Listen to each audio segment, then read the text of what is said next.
E aí galera, tamo junto mais uma vez, esse é o Se Liga Nessa História e a gente vai começar hoje com uma aula diferente. Hoje eu me recuso a falar de história, é isso mesmo, e aí ó, 1000 pessoas enganadas. Hoje eu não vou falar de história, eu vou falar de pré-história. Ih, que loucura, aquele período desprezado, né? Provavelmente você aprendeu sobre a pré-história lendo o gibizinho do Piteco, né gente? Trocando ideia com dinossauro. Então vamos começar esquecendo essa ideia. O ser humano nunca conviveu com dinossauros, ok? Os dinossauros foram extintos há mais de 100 milhões de anos. E o ser humaninho apareceu aí nesse planeta há só 3,5 milhões de anos. Só, tá bom? Então vamos nessa que a aula dessa vez é pré-história. E aí, se liga nessa história. Então galera, por que pré-história? É porque em algum momento definiram que durante o período em que o ser humano não sabia escrever, ele vivia uma pré-história, né? Olha que sentido pejorativo. Então, não sabe escrever, você está na pré-história. Aprendeu a escrever, entrou na história. E é um termo que a gente pode discutir? Pensa comigo. Se durante todo o momento que a gente não sabe escrever é pré-história, e quando a gente é bebê e não sabe escrever? E a tribo que não usa a escrita, eles vivem na pré-história? Esquisito esse termo, né? Então, primeira coisa, já questiona essa ideia de pré-história. Tudo é história, né, pessoal? Se o cara lá de 1 milhão de anos atrás teve a vida dele, ele também viveu, ele também teve sua própria história. Legal? Então vamos questionar esse termo de início. Segundo, como é que eu consigo entender o que já aconteceu há tanto tempo atrás? Se o historiador é um pesquisador do passado, como é que ele sabe o que uma tribo fez há 100 mil anos atrás? Muito complicado, precisa da ajuda dos paleontólogos, dos arqueólogos, que vão cavando, encontrando objetos, e cada objeto que a gente encontra, nem que seja um dente, a gente utiliza para tentar entender melhor essa galera. Tranquilo? Então vamos lá. Hoje a gente vai estudar o maior período da nossa história. São mais de 3 milhões de anos. Fica tranquilo, não é por isso que o vídeo vai ser longo não, beleza? A gente vai dividir esse período gigantesco em 3 partes. A primeira parte, paleolítico. Paleo significa antigo. Lítico vem de lito, significa pedra. É a idade da pedra velha, é a idade da pedra antiga. Esse é o maior período histórico. Depois a gente passa pelo neolítico, período da pedra nova. E por fim, a idade dos metais. E aí finita a pré-história, tranquilo? Então vem comigo que a gente começa agora. Então o primeiro período que a gente vai ver é o período paleolítico. E esse período paleolítico, ele vai de 3,5 milhões de anos até mais ou menos 12 mil anos atrás. É o único período da história que tem mais de 1 milhão de anos. Puxa, como é que eu vou falar desse período gigantesco? Calma, eu não tenho como saber como aquela galera pensava.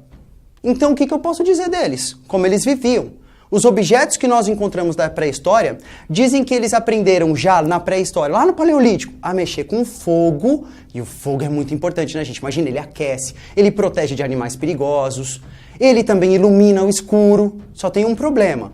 O fogo também chama a atenção dos seus inimigos. Mas o fogo foi essencial para o ser humano conseguir chegar até aqui, beleza? Então, além do fogo, além do aprendizado, como mexe no fogo, como faz esse fogo, né? O ser humano também aprendeu a viver em família.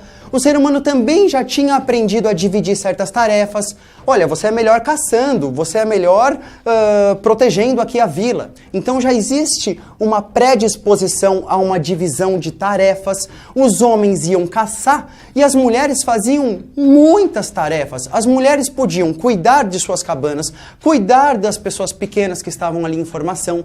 Elas também poderiam fazer as roupas, ou seja, todo o trabalho de artesanato poderia ter sido feito pelas mulheres, e até mesmo os trabalhos religiosos. Não existe nenhuma garantia de que os líderes da pré-história tenham sido homens. Complicado isso, hein? Como que a gente vai saber então se era homem, se era mulher? A gente não sabe. A pré-história ela tem um monte de mistérios.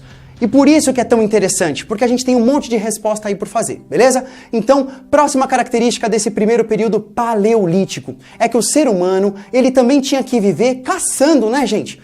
Ele ainda não sabia qual animal ele podia ficar perto, qual animal ele tinha que ficar longe. Então ele tinha que ir atrás, caçar os animais, matava os animais, caçava também os animais que viviam dentro do mar, o que a gente chama de pesca, né? Quando você pega um peixe. Bom, além então da caça e da pesca, anota aí então já as características. Você vai ter também uma vida já em família, utilização do fogo, e eles não ficavam no mesmo lugar. Por que eles não ficavam no mesmo lugar igual a gente? A gente mora numa casa e fica nela. A gente pode até mudar de casa de vez em quando, mas a gente está acostumado a ficar no mesmo lugar. Eles não. Nós vivemos de modo sedentário. Na pré-história, no Paleolítico, eles viviam de modo nômade. De tempos em tempos procuravam novos locais para poder viver, para poder fazer mais caça, mais pesca e ter aí um pouquinho mais de tempo para sobreviver, beleza? Percebe? Eles estavam lutando para sobreviver. É uma outra vida, beleza? Continuando. E em relação às artes? Eu já vi uma pintura rupestre. Ó, mostra uma aí, ó. Tá aí, pintura rupestre. O que dá para saber dela? Quase nada. A linguagem deles não era a nossa. O que dá para imaginar? Primeiro, não era simplesmente um desenho, porque para produzir aquela tinta exigia um certo trabalho. Segundo, não era qualquer um que ia desenhar, porque ia gastar essa tinta que demorou para fazer. Então existe um grande significado oculto dentro de cada pintura rupestre. Então, conforme a gente vai conversando aqui, vocês vão vendo algumas imagens, certo? Essa, por exemplo, ela identifica já que uma cor bastante utilizada era a cor vermelha, né? E além disso, você pode perceber que existe uma certa característica de tudo ser abstrato, né? Você pode até falar assim, isso aqui parece uma pessoa, isso aqui parece um certo desenho, mas a gente não consegue avaliar com certeza o que aquilo quer dizer. Tudo indica, se é tão abstrato assim, tudo indica que era algum tipo de trabalho espiritual. Certo? Então, alguns líderes das tribos poderiam se utilizar de alguma planta alucinógena e, a partir daquela nova visão do mundo, ele registrava o que ele tinha conseguido entender. Então, essa é uma teoria, não podemos comprovar isso. O que temos certeza é que a utilização de alucinógenos desde a pré-história, ela era feita sim, beleza, gente? Então o ser humano, desde que está aqui nesse planeta, já se utiliza de certas plantas e alimentos para ver o mundo de um jeito diferente. Que maluquice, né? Bora pro próximo item. Pessoal, então vamos com calma, né? Por enquanto a gente já viu que o maior período da pré-história, o Paleolítico, ele já explica pra gente muito do que é ser humano, né? Ele já explica que durante muito tempo nós lutamos para sobreviver. O ser humano, pelo menos a primeira ossada que nós encontramos da nossa espécie, foi encontrada lá no sul da África. E demorou muito tempo para o ser humano conseguir ir sobrevivendo e avançando, andando, caminhando e ultrapassando os limites daquele gigantesco continente africano. É por isso que existem menções à África como sendo nossa mãe, porque é desse continente que a gente surgiu, beleza, galera? Então, daí o termo a mãe África, beleza? Então, a gente consegue se libertar desse continente gigantesco e chega na Europa, se espalha e uma parte então humana vai para a Europa, outra parte vai para a Ásia e tudo indica que da Ásia o ser humano conseguiu ir para as ilhas do Sudeste Asiático e por essas ilhas chegado até a Oceania e também lá pelo norte da Ásia, região de hoje onde é a China, a Rússia. Por essa região o ser humano conseguiu chegar na América num momento em que o planeta passou por transformações climáticas, o planeta se resfriou, o contrário do que está acontecendo agora. E quando ele se resfria, acontece uma ponte de gelo entre a Ásia e a América. E o ser humano consegue passar por essa ponte e chegar na América. Claro, gente, sem saber para onde ele está indo. Ele está procurando sobreviver. Ele não está falando, agora a gente está saindo da Ásia, hein? Ali, mais 20 quilômetros a gente chega na América. Não existem nem essas denominações para esses continentes, tá bom? Então o ser humano, depois de muito tempo, consegue chegar na América, povoar a América, e aí a gente tem um planeta todo povoado por essa espécie aí, o ser humaninho, tranquilo? Bom, o ser humano, então, viveu lutando para sobreviver durante muito tempo, milhões de anos. E por que mudou? Por que não ficou assim para sempre? Quando é que a gente começou a fazer um monte de máquina e viver no mesmo lugar? O que aconteceu? Foi por volta de 12, 10 mil anos antes de Cristo. Ou seja, 14 mil anos atrás. Exatamente no final daquela mudança climática. Lembra que tinha resfriado tudo? Estava voltando a esquentar. E quando esquentou, estabilizou. Ficou num clima agradável durante bastante tempo. Então ficou mais fácil de o ser humano sobreviver. E ficou mais fácil de o ser humano ficar mais tempo no mesmo lugar. Ele não tinha que fugir mais de uma enchente, ou ele não tinha que fugir mais de uma grande tempestade ou da seca. O ser humano podia ficar mais tempo no mesmo lugar. E aí acontece algo fantástico, talvez uma das maiores descobertas que o ser humano já fez. Talvez até mais importante que o fogo. O ser humano, ao comer frutas, legumes, alimentos da natureza, ele ia jogando o resto, né, no chão. E com o passar do tempo, nasciam outras plantas aonde eles tinham jogado aquele resto de comida. E claro que em algum momento, provavelmente mulheres, tenham percebido, peraí, existe uma ligação entre onde eu como e onde nasce alimento. E daí nós temos a maior descoberta de todos os tempos, a agricultura. A agricultura foi fantástica pra gente porque a gente podia ter uma garantia de comida. A gente não parou de caçar, continuou caçando. A gente caça até hoje, né? Mas a gente já tinha uma garantia que em casa teria aquela comida ali pra colher, certo? Só que isso também teve o lado negativo. Quando os homens não tinham mais que sair para caçar todos os dias, os homens vivem mais perto da tribo. E é nesse momento que eles subjugam as mulheres. E colocam, em muitas tribos espalhadas pelo planeta, colocam as mulheres como uma segunda importância. E hierarquizam isso. E daí a gente viver numa sociedade machista, até hoje, não é?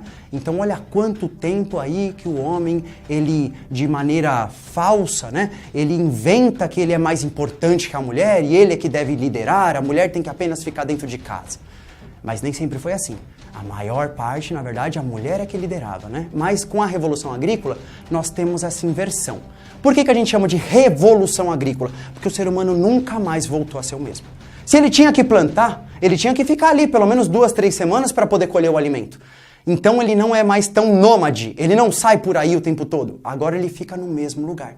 E se ele fica no mesmo lugar, nós dizemos que ele agora está tendo uma vida sedentária. E a vida sedentária, igual que a gente tem hoje, tem algumas vantagens. Você tem mais conforto, né? Você tem mais tranquilidade, mais tempo livre. Com esse tempo livre, dá para observar melhor os astros, as estrelas, os planetas. E é lógico que isso é importante, porque dependendo da estação do ano, aquela planta nasce ou aquela planta não nasce. Veja que olhar para o céu não é só um entretenimento, não é só um lazer. Muito longe disso. É uma questão de sobrevivência. Os primeiros homens a conseguir ler o céu vão ser colocados num nível acima, como líderes religiosos, muitas vezes. Afinal de contas, eles conseguem prever quando é que a comida vai sair. Tem coisa mais importante que isso, né? Então, esse período em que o ser humano passa por todas essas transformações, a gente chama de neolítico, pedra nova. O homem tem mais tempo, então agora ele consegue fazer ferramentas melhores. Ele já está começando a desenvolver a ideia de que cada um tem que ter um trabalho mesmo. Então você tem que ser guerreiro. Você tem que ser... Bom, você fica aí mesmo. Você não, você é importantíssimo pra gente. Você vai ler o céu, você vai ser um nosso astrônomo. Então a gente tem a divisão do trabalho, certo? Além da divisão do trabalho, você vai ter então sedentarização. Outra característica, revolução agrícola, ferramentas melhor elaboradas. Com isso, o ser humano garante sua sobrevivência. E agora ele pode, pela primeira vez, oferecer comida para os animais e perceber que alguns animais são dóceis. Eu estou falando da domesticação dos animais. Agora os homens podem também identificar o melhor momento para você comer uma carne. Não precisa mais caçar. Ele já está ali, fechadinho na cerquinha. Ficou moleza agora matar animaizinhos. Beleza? Bom, e aí? Aí que o ser humano começa a aprender até a mexer em metal. O que é o metal? É como se fosse uma parte da montanha, das rochas, que você tira e faz uma ferramenta muito mais dura do que uma ferramenta de madeira ou de osso, por exemplo. Mas você precisa ferver aquela pedra numa temperatura absurda para você conseguir derreter aquele metal e fazer, por exemplo, uma espada. Esse processo a gente chama de metalurgia. E é o último período já da pré-história, chamado Idade dos Metais, por conta disso. É só 1000 aninhos, 5.000 anos antes de Cristo até 4.000 anos antes de Cristo.